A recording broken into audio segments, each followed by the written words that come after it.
Hey guys, today I'm going to show you where the AC clutch fuse and AC clutch relay are located on this 2009 Pontiac G6.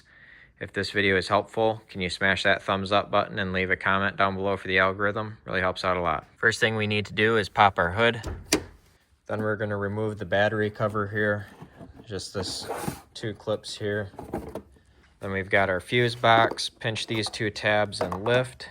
On the back there is a diagram here. It will tell you that this 10 amp fuse right here is your AC clutch fuse. So this is your 10 amp fuse for your AC. And then this relay right here is your AC clutch relay. So AC relay.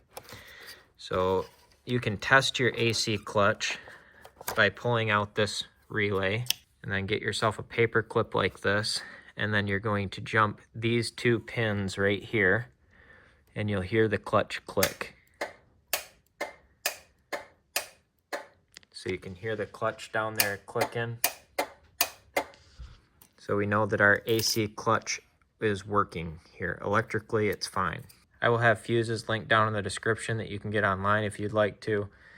I hope you found this video helpful. If you did, smash that thumbs up button, leave a comment for the algorithm. Thank you for watching and have a good one.